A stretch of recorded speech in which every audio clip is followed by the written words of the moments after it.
Hi friends, நான் உங்கள் anime ஃப்ரீக்கு வந்துட்டேன். நாம இப்போ அட்வென்ச்சர் சோலோ லெவலிங் எபிசோட் 33 பார்க்கலாம். இதுக்கு முன்னாடி உள்ள எபிசோடெல்லாம் நீங்கள் பார்க்கலன்னா மறக்காமல் போய் பார்த்துட்டு வந்துருங்க. டிஸ்கிரிப்ஷனில் லிங்க் கொடுத்துருக்கேன். சரி வாங்க நம்ம இந்த எபிசோடுக்குள்ளே போகலாம். அதுக்கு முன்னாடி போன எபிசோட் கடைசியில் டீமன்கள்ட்ட சேர்ந்த புதுசாக ஒரு லீடர் நிறைய டீமன் 100,000 கணக்கான டீமன் எல்லாம் சம்மன் பண்ணி பூமிக்கு அனுப்பி வச்சிருவான். அதெல்லாம் பூமியை நாசம் பண்ணிட்டு இருக்கோம். இதெல்லாம் பார்த்து நம்ம ஹீரோ எனக்கு தேவையான டீமன் எல்லாத்தையுமே டீமன்கள்ட்ட சேர்ந்தவங்கள சம்மன் பண்ணாங்களே, நல்லா இருப்படா போடா அப்படின்னு சொல்லிட்டு நம்ம ஹீரோ சந்தோஷப்பட்டு இருப்பாரு. அதோட போன எபிசோடு முடிச்சிருக்கோம். வாங்க நம்ம இந்த எபிசோடில் என்ன நடக்குதுன்னு பார்க்கலாம். அதுக்கு முன்னாடி உங்ககிட்ட ஒரு சின்ன விஷயத்த சொல்லணும். ஸ்வாட் மாஸ்டர் யங்கஸ்ட் சன் மாங்கா இப்போ புதுசாக நிறைய எபிசோடு ரிலீஸ் பண்ணியிருக்காங்க.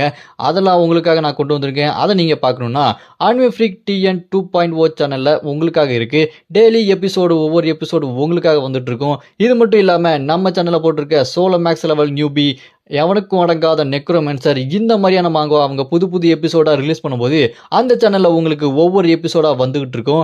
அதெல்லாம் நீங்கள் பார்க்கணுன்னா டிஸ்கிரிப்ஷனில் லிங்க் கொடுத்துருக்கேன், மறக்காமல் போய் பார்த்துருங்க. சரி வாங்க நம்ம இப்போ இந்த எபிசோடுக்குள்ளே போகலாம். இந்த எபிசோட் ஸ்டார்டிங்கில் நம்ம ஹீரோ சியலா எல்லாருமே சோஃபாவில் உட்காந்துட்டு இருக்கும்போது நம்ம ஹீரோ சாகி கிட்ட, ஆமாம் அங்கே எத்தனை டீமன்ஸ் எல்லாம் வந்துட்டு இருக்கு அப்படின்னு கேட்டோன்னே, அதுக்கு சாகி அங்கே நிறையா எண்ண முடியாத அளவுக்கு வந்துகிட்டு இருக்கு, அதுங்கெல்லாம் நகுண்டு போய்கிட்டே இருக்கு அப்படின்னு சொன்னோன்னே, அதை கேட்டு நம்ம சியலா ஹீரோனி, என்னது அந்த மான்சஸ் எல்லாம் நகுண்டு போய்கிட்டே இருக்கா, எங்க போயிட்டு இருக்கு அப்படின்னு கேட்டோன்னே, அதை கேட்டு நம்ம சாகே அதுங்க இப்போ மஞ்சு ஃபீல்டுக்கு பார்த்து போயிட்டு இருக்கு, அப்படியே அது நகுண்டு போயிடுச்சுன்னா அது சைனாக்கு போகும், அப்புறம் அடுத்ததா கொரியாவுக்கு வர அதிகமாக வாய்ப்பு இருக்கு, அது ரொம்ப நிறையா இருக்கு, அதை எண்ணவே முடியல அப்படின்னு சொன்னோன்னே, அதை கேட்டு நம்ம ஹீரோ, ஓ அப்படியா, அப்படின்னா நம்ம சவுத் கொரியாவை காப்பாற்றி ஆகணும்னு சொல்லிட்டு நம்ம ஹீரோ சொன்னோன்னே, அதை கேட்டு சாகே அதுக்கு முன்னாடி அது சைனாக்கு போகிறதுக்கு அதிக வாய்ப்பு இருக்கு, உடனே நம்ம சைனா கிட்ட போய் அவங்க கூட சேர்ந்து அந்த மாசஸ் எல்லாத்தையுமே அழிச்சே ஆகணும், அதுதான் இப்போ நம்ம எல்லாருமே முடிவு பண்ணிக்க வேண்டியது, நம்ம எல்லாருமே ஒன்னா சேர்ந்து அட்டாக் பண்ணணும் அப்படின்னு சொல்லிட்டு நம்ம சாகே சொன்னோன்னே, உடனே நம்ம எக்கிண்டா அப்புறம் சியோலா இன்னும் யாரை கூட்டு போகணுமோ எல்லாத்தையுமே கூட்டு போகணும் அப்படின்னு சாகே சொல்லிட்டு இருப்பாங்க. அதை கேட்டு நம்ம ஹீரோ, அங்கே அவ்வளோ டீமன்ஸ் வருது அப்படின்னா இவங்களா வரணும்னு அவசியம் இல்லை, நான் ஒருத்தனே போதும், அது எல்லாத்தையும் கதையும் முடிச்சிருவேன் அப்படின்னு நம்ம ஹீரோ சிரிச்சுட்டே சொல்லிட்டு இருப்பான். அதை கேட்டு சாகே கடுப்பாயி, நீ மட்டும் வந்தால் உன் தொல்லையெல்லாம் என்னால் தாங்க முடியாது அப்படி சொல்லிட்டு சாகே மனசில் வச்சுட்டு இருப்பாங்க.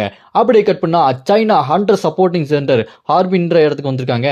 அங்கே பார்த்தா நம்ம ஹீரோ சியோலா எக்கிண்டா இவங்க எல்லாருமே கூட போயிருக்காங்க, சாகே வந்துட்டு இருக்காங்க. அது சைனாவை சேர்ந்த ஹண்டர் சப்போர்ட்டிங் சென்டர். அந்த இடத்துல யார் கூட்டு போறா அப்படின்னு சொல்லிட்டு பார்த்தா லின்னு தாங்க. லின்னு கூட்டு போயிட்டு இருப்பா. அதை பார்த்து நம்ம ஹீரோ, நீ எனக்கு அந்த இடத்துல ஜப்பானில் ஹெல்ப் பண்ணுவேன்னு நான் கொஞ்சம் கூட எதிர்பார்க்கவே இல்லை, ரொம்ப நன்றி அப்படின்னு அங்கே நடந்ததுக்கு நன்றி சொன்னோன்னே, அதை கேட்டு லின்னும், நான் உங்களுக்கு ஏற்கனவே சத்தியம் பண்ணியிருக்கேன் இல்லையா, உங்களுக்கு எப்போனாலும் நான் ஹெல்ப் பண்ணுவோம் அப்படின்னு சொல்லிட்டு லின்னு சொல்லிட்டு இருப்பா. அப்புறமா நம்ம ஹீரோ, ஆமாம் இப்போ இங்கே எங்கே போயிட்டு இருக்கோம், உங்களோட அப்பா எங்கே அப்படின்னு கேட்டோன்னே, அதை கேட்டு லின்னு, என்னோட அப்பா இந்த இடத்துல இல்லை, அதுக்கு பதிலாக எங்கள் அப்பாவோட தம்பி என்னோட சித்தப்பா தான் இங்கே இருக்காரு, அவரோட பேர் ஸ்வாட் கோஸ்ட், அவர் ஸ்வாட் கோஸ்ட் தான் கூப்பிடுவாங்க, அவரோட உண்மையான பேரு மிஜியோன், ஆனால் அவரை ஸ்வாட் கோஸ்ட் அப்படின்னு தான் எல்லாருமே கூப்பிடுவாங்க. ஆனால் அவர் என்னோட அப்பா அளவுக்கு ரொம்ப ஃபேமஸ் இல்லை, இருந்தாலும் அவர் மார்ஷியல் ஆர்ட்ஸில் சைனாலேயே ரொம்ப சிறந்தவர், எங்களோட கில்டுலேயே அவர் தான் வைஸ் கேப்டன் மாதிரி ரொம்ப நல்லவர், ஆனால் அவருக்கு கொரியா பற்றி நல்ல ஒப்பீனியனே இல்லை அப்படின்னு சொல்லிட்டு லின்னு சொன்னோன்னே, அதை கேட்டு நம்ம ஹீரோ, அதெல்லாம் ஒன்றும் பிரச்சனை இல்லை, அதெல்லாம் சமாளிச்சிடலாம் அப்படின்னு சொல்லிட்டு நம்ம ஹீரோ அசால்ட்டாக சொல்லிட்டு இருப்பான். அப்புறமா முன்னாடி பார்த்தா அவர் 2 பேர் இருப்பாங்க, வாசலில் நல்லா பாடி கார்டு மாதிரி பெருசாக ஒருத்தர் நின்று இருக்கான். அவங்ககிட்ட உள்ள உடியா ஏன் எங்க வெளியே பாடிட்டு இருக்கு அப்படின்னு சொல்லிட்டு அவங்க 2 பேரும் சண்டை போட்டு இருக்காங்க. அவங்க 2 பேரையும் பார்த்தோன்னே இங்க நம்ம சாகே, இவங்களா அப்படின்னு சொல்லிட்டு, ஆண்டி நீங்க என்ன இங்கே அப்படின்னு சொல்லிட்டு சாகே கேட்பாங்களா, யாரும் பார்த்தா இவங்களும் கொரியாவை சேர்ந்த கில்டு தாங்க, இவங்க நம்ம சாகேவோட ஆண்டி, இவங்க சன்னாரி கில்டு சேர்ந்த ஜங்கு, இந்த பக்கம் பார்த்தா இன்னொரு கில்டு சேர்ந்த அவன் செத்து போயிட்டான் பார்த்தீங்களா முக்காடு போட்டவன், அவனுக்கு பதிலாக இப்போ புதுசா ஒரு கில்டு மாஸ்டர் வந்திருக்கான், இவனோட பேரு மின்ஜங். இங்க அந்த ஆண்டி இருக்காங்க பாருங்க, யார் என்ன பார்த்தா ஆண்டின்னு சொன்னது அப்படின்னு சொல்லிட்டு திரும்பி பார்த்தா நம்ம சாகே, சாகே நீ என்ன இங்க வந்திருக்கு அப்படின்னு சொல்லும்போது நம்ம சாகே ஆண்டியை பார்த்து, ஆண்டி நீங்க உள்ள போய் மீட்டிங் அட்டன் பண்ணாம வெளியே நின்றுருக்கீங்க அப்படின்னு கேட்டோன்னே, அதுக்கு அவங்க ஆண்டி, இங்க இருக்காம தடியன் ஒருத்தன், அவன் உள்ள விட மாட்டேங்கிறான், மீட்டிங் ஏற்கனவே போயிட்டு இருக்காமா, அவங்களோட ஸ்வாட் கோஸ்ட் உள்ள விடக்கூடாதுன்னு சொல்லியிருக்காராமா அப்படின்னு சொல்லிட்டு இருக்கான் அப்படின்னு கேட்டோன்னே, அதை கேட்டு நம்ம சாகே கடுப்பாயி, தடி பையில கொஞ்சம் அந்த பக்கம் தள்ளி போறியாடா அப்படின்னு கேட்டோன்னே, அதை கேட்டவன், இல்ல நகண்டு போக முடியாது, அவர் யாரையுமே உள்ள விடக்கூடாதுன்னு சொல்லியிருக்காரு, மீட்டிங் போயிட்டு இருக்கு அப்படின்னு சொன்னேன். அதை கேட்டு சாகே கடுப்பாயி, என்ன சொன்ன, உனக்கு எவ்வளவு தைரியம் இருக்கணும் அப்படின்னு சொல்லிட்டு கையை முடிக்கிட்டு அடிக்க போவாங்க.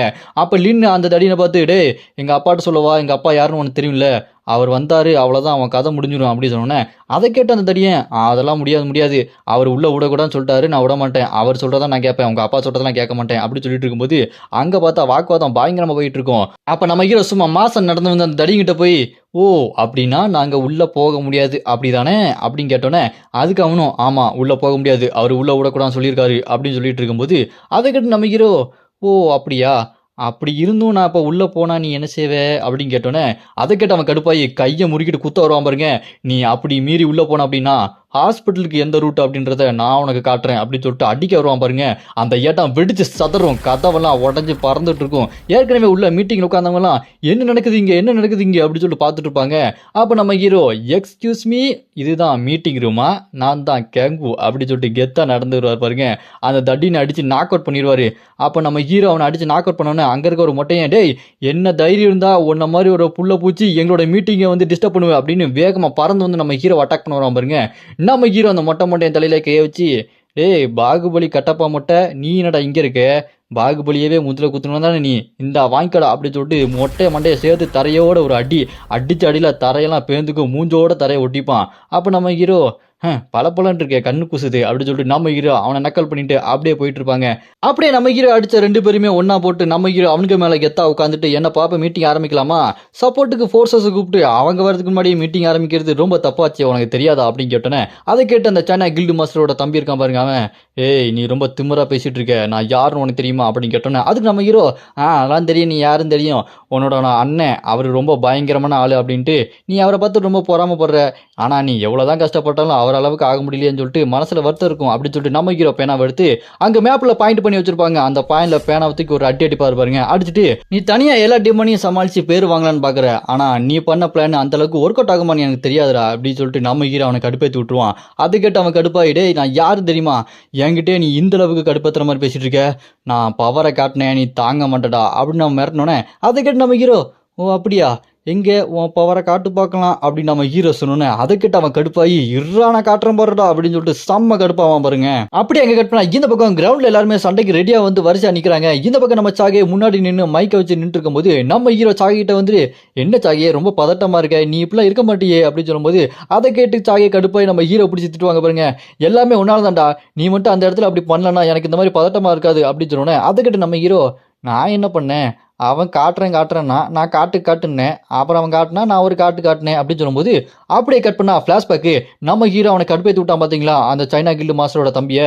அவன் கடுப்பாயி, உன்ன மாதிரி ஒரு திமிரு பிடிச்ச பையனை நான் பார்த்ததே இல்லடா அப்படின்னு சொல்லிட்டு அவனோட ஸ்வாட் எடுத்துட்டு ஸ்வாட் டிராகன் டெக்னிக் யூஸ் பண்ணி பறந்து வந்து நம்ம ஹீரோ அட்டாக் பண்ண வருவான் பாருங்க. நம்ம ஹீரோ அதை பார்த்துட்டு, அவ்வளோதானா, இதெல்லாம் ஒரு விஷயமாடான்னு சொல்லிட்டு நம்ம ஹீரோ மூஞ்சோடு சேர்த்து ஒரு அடி மூக்கில் அடிச்சிருவாரு. அடிச்ச அடியில் தரையில் போய் விழுவான் பாருங்க. அந்த இடம் வெடிச்சு சதறிட்டு இருக்கும்.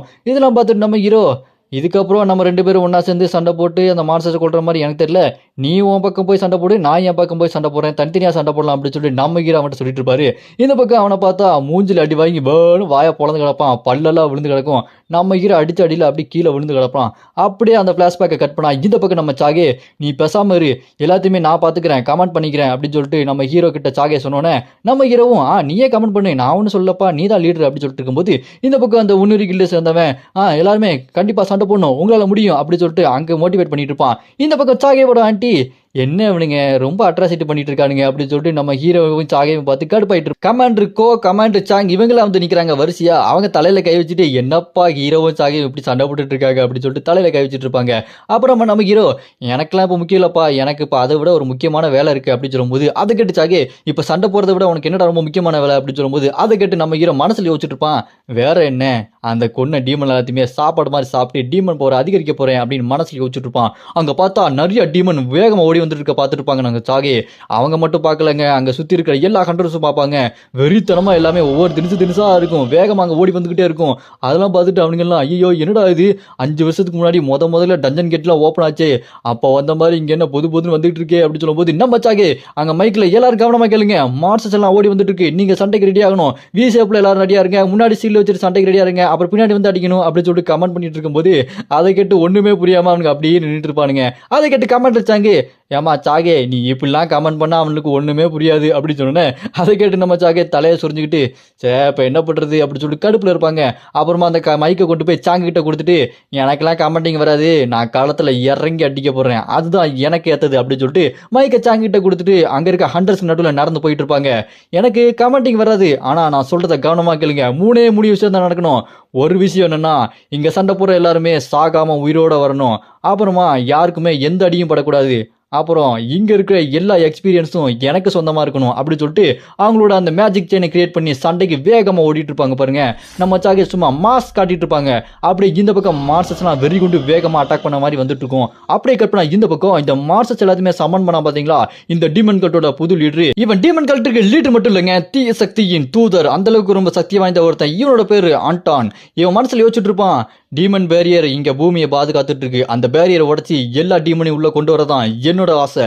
ஆனா அதுக்கு முன்னாடி வெளியே வரியா அப்படின்னு சொல்லும்போது அந்த டீமன் ஒன்று வெளியே வரும் பாருங்க, பார்க்கறதுக்கு பயங்கரமா இருக்கும். இதுதான் 5வது நரகத்தின் டீமன் உட்டார். இது அப்படி பயங்கரமா வந்து நின்னோன்னே அதை பார்த்துட்டு அந்த அவன் ஆண்டான் கிழவன், நீ இப்போ எதுக்கு வெளியே வந்த, கொஞ்ச நேரம் இருந்திருக்கலாமே அப்படின்னு சொன்னேன். அதை கேட்டு அந்த டீமன், இல்ல என்னால உள்ள இருக்க முடியாது, மனுஷங்க எல்லாத்தையுமே நான் கொல்லணும், எனக்கு தேவையானது வேட்டையாட போறேன் அப்படின்னு சொல்லிட்டு அந்த 5வது நரகத்தின் உட்டார் டீமன் வந்து பயங்கரமா பேசிட்டு இருக்கோம். அதை கேட்டு அந்த ஆண்டான் கிழவன், ஓ அப்படியா, நான் கொஞ்ச நேரம் கழிச்சு பண்ணலாம்னு நினைச்சேன் அப்படின்னு யோசிச்சுட்டு இருக்கும்போது கையில் ஒரு நியூஸ் பேப்பர் துண்டு சீட்டை வச்சிருப்பான். அதில் நம்ம ஹீரோட ஃபோட்டோ போட்டிருக்கோம். நம்ம ஹீரோ வந்து என்ன போட்டிருப்பாங்கன்னா, ஜப்பானை பாதுகாத்த ஒரு காவலன் ஹண்டர், இவன் தான் புது ஹீரோ அப்படின்னு சொல்லிட்டு ஜப்பான் நியூஸ் பேப்பர்லாம் போட்டுருப்பாங்க.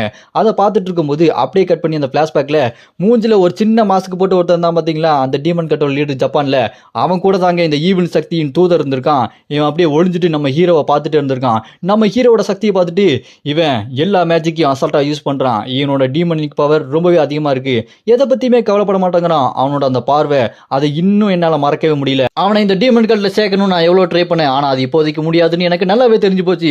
இந்த போர்ல தான் அவன் எங்கேயோ கலந்துருக்கான் போல இருக்கு, அந்த சின்ன பையனை சீக்கிரமா போய் கண்டுபிடிக்கணும்டா உட்டார் டீமன் அப்படின்னு சொல்லிட்டு அந்த கிழவன் ஆட்டான்னு சொன்னோன்னே அதை கேட்டு அந்த உட்டார் டீமன் கடுப்பாயிரும். டேய் கல்ட்டு போயில, நீ ஒரு சாதாரண மனுஷன், நான் 5வது நரகத்தின் டீமன்ரா, என் பேர் உட்டார், உன்ன மாதிரி ஒரு கல்ட்டு பையன் எனக்கு ஆர்டர் கொடுக்குறியா அப்படின்னு சொன்னோன்னே அதை கேட்டு அவன், ஏ உட்டார் மன்னிச்சிருப்பா, நான் கொஞ்சம் வேலையை பிஸியாக இருந்துட்டேன், அதான் உன்னை மதிக்கல போல இருக்கு, சரி வா நம்ம போய் வேலையை பார்க்கலாமா அப்படின்னு சொல்லிட்டு கேட்டோன்னே அதை கேட்டு அந்த டீமன், டேய் திருப்பி வேலையை பார்க்கணுமா, நானும் உனக்கு வேலைக்காரனாடா அப்படின்னு சொல்லிட்டு அந்த டீமன் கடுப்பாயி இந்த ஆண்டனை அடிக்கலாம்னு சொல்லிட்டு கையை தூக்கிட்டு அடிக்க வரும் பாருங்க. அவன் பட்டான் என்ன பண்ணுவான், புக்கை திறந்து ஒரு மேஜிக் பண்ணோன்னே டீமன் சக்தி மாதிரி கையெல்லாம் வந்து அந்த உட்டா டீமனை பிடிச்சி தலையை பிடிச்சி தரையோட ஒரு அடி அப்படியே மூஞ்சோடு சேர்த்து தரையில் அடித்த உடனே அப்போ அந்த ஆட்டா டீமன் புக்கை முடிட்டு, இங்கே பாரு உட்டா டீமனு, நான் சொன்னதை கவனித்து நீ செய்யணும், அதுக்கு தான் உன்னை கூப்பிட்டு வந்திருக்கேன், அதை விட்டுட்டு இப்படி தேவையில்லாமல் பண்ணலாமா, பண்ணக்கூடாது, இல்லை நான் சொல்கிறத கேட்கணும் புரியுதா கண்ணு, தாத்தா சொல்கிறேன் கண்ணு, பேரன் கேளு கண்ணு அப்படின்ற மாதிரி அவன் அட்வைஸ் பண்ணிட்டு இருப்பான் அந்த டீமன்ட்ட. இதோட இந்த எபிசோட் இங்கே முடியுது. அடுத்த எபிசோட உங்களுக்காக ஆக்ஷன் அட்வென்ச்சர் காமெடி எல்லாமே வரிசையாக காத்துட்டு இருக்கு, மறக்காம மிஸ் பண்ணாமல் பார்த்துருங்க. அடுத்த எபிசோட நான் ஆல்ரெடி அப்லோட் பண்ணிட்டேன், டிஸ்கிரிப்ஷனில் லிங்க் கொடுத்துருக்கேன், மறக்காம போய் பார்த்துருங்க. இந்த வீடியோ பிடிச்சிருந்தா மறக்காம லைக் பண்ணி சப்போர்ட் பண்ணுங்க, உங்க சப்போர்ட் எனக்கு ரொம்பவே முக்கியம். அது மட்டும் இல்லாமல் அனிமே ஃப்ரீக் 2.0 சேனல்ல sword master youngest son new episode ஒவ்வொன்றா உங்களுக்காக ரிலீஸ் ஆகிட்டே இருக்கும், நீங்கள் மறக்காம போய் பார்த்துருங்க. அதோட லிங்க்கும் நான் டிஸ்கிரிப்ஷனில் கொடுத்துருக்கேன், மறக்காம சப்போர்ட் பண்ணுங்க.